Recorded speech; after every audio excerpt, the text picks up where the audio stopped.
Alright, hi guys! So in our first YouTube video that Logan made, which was the introduction of our van, we got a lot of questions just about where we sleep in the van, how we kind of learned how to use it as beginners, so we figured that we would make a quick FAQ so that anything that we learned the hard way, other people kind of know from the start.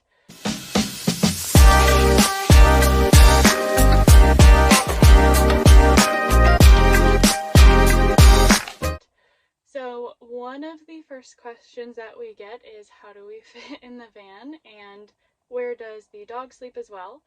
It is both Logan and I. I'm 5'10", he's about 6 foot, and we have Luna, who's an 80-pound German Shepherd, who also comes on every single trip with us.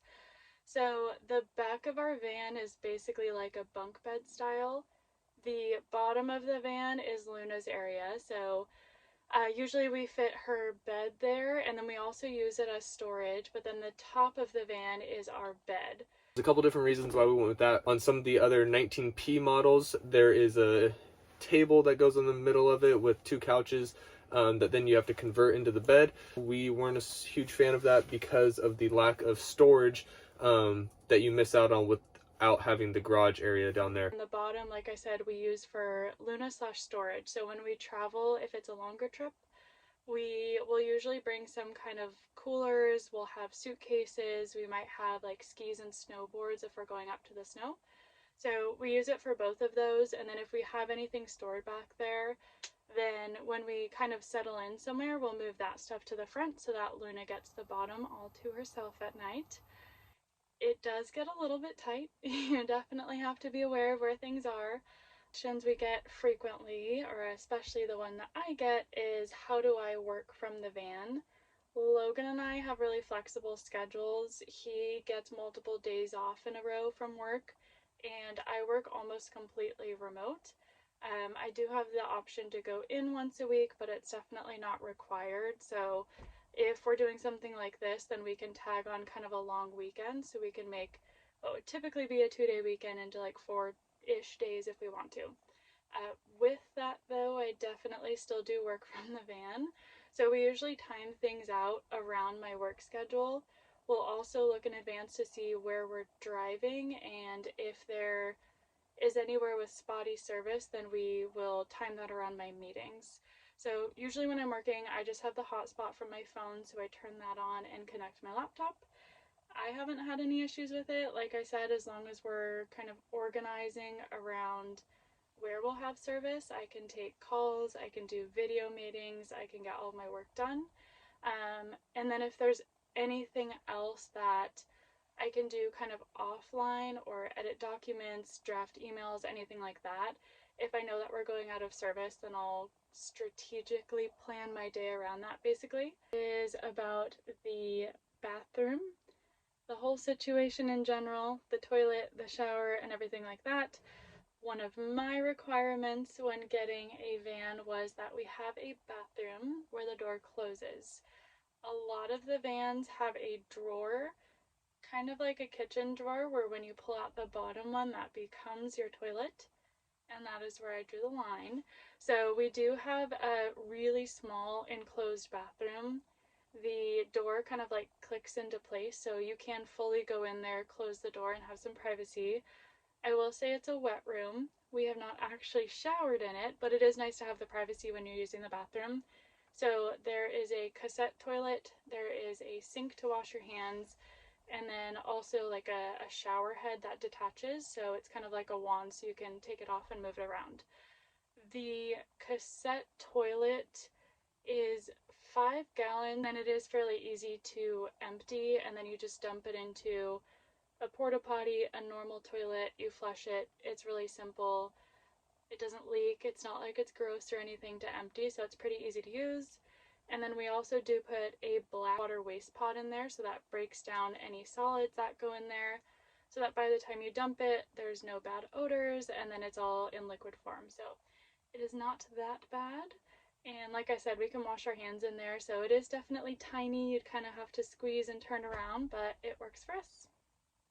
And people often ask how long that lasts us. Typically, I would say you're safe with about 3 nights, but that totally just depends on the trip. If you're completely boondocking off the grid the entire time, it's going to last a little less.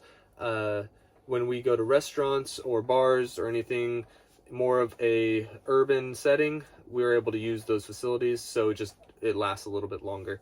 Which moves us on to our freshwater tanks. So the Tranquility has a 25-gallon freshwater and 25-gallon gray water tank.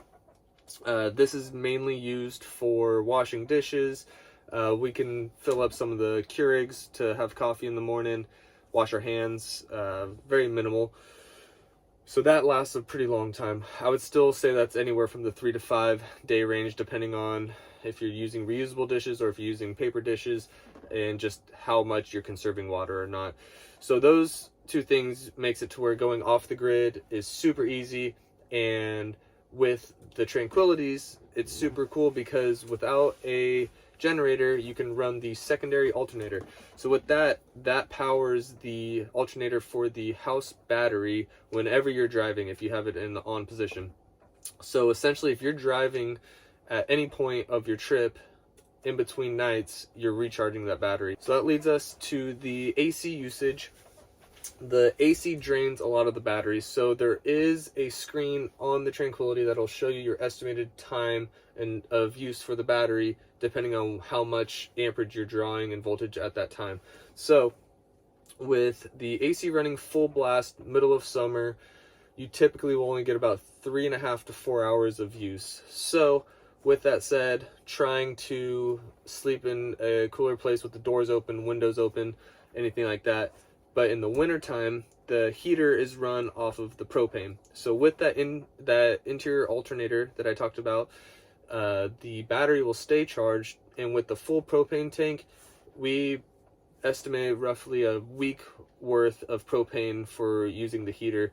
Also depending on the temperatures. If you're in those sub-zero temperatures, which we've done in Tahoe before, you'll drain through that propane a little bit quicker, but it is a typical 5-gallon tank, which lasts a decent amount of time. A super common question we get is what type of fuel do we put in it, and it's diesel, and we typically do diesel number 2. So there's some biodiesel and renewable diesel percentages that you want to stay away from. So to be safe, we always just use the diesel number 2, and it is a 4x4. So Tranquility has 4 seats. Only 2 of them are bucket seats with the shoulder strap.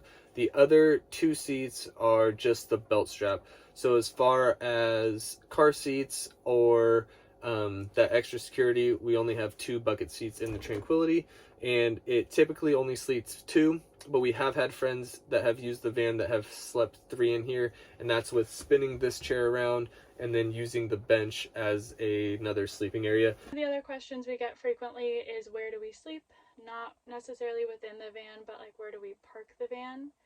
That one is a little bit of a mix. It depends on how much research we've done ahead of time to research and plan versus if we're just kind of figuring things out along the way. So if we do have time to research, usually we will have a campsite booked, or we use Harvest Host a lot, which is a subscription-based platform. We pay an annual fee. It's somewhere right around $100 for the first year that we got, which was a special through them. After that, it does go up, but Harvest Host, you can link up with different wineries, breweries, museums, farms, anything like that, and it's usually intended for a 1 to 2 night stay, so not very long. But that's a really easy way for us just to find places where we can stay for a quick night if we're making a drive from point A to point B. The other option I use frequently is an app called iOverlander. That one is more like restaurants, gyms, parking lots, some legit campsites, some unofficial, but it will tell you places that you can stay. Other people in RVs, Sprinter vans, people who car camp, anything like that, have resources on there. They'll leave comments, put pictures, and it's a good kind of last minute resource that we use if we're finding somewhere to stay. So again, it really depends where we're going, how much research we can do, and then how much money we're willing to spend. But between those, we've never had an issue finding a place to stay overnight, and so far have not gotten in trouble for it. I think that's all of the main questions we got from the comments section. Please feel free to drop any more questions that you have. We've had the van for a little bit over a year now, and we've learned an absolute ton along the way. So drop any comments, questions below. Hit that like and subscribe button so we can keep making these videos for you guys. And have a great day and safe travels. Take care.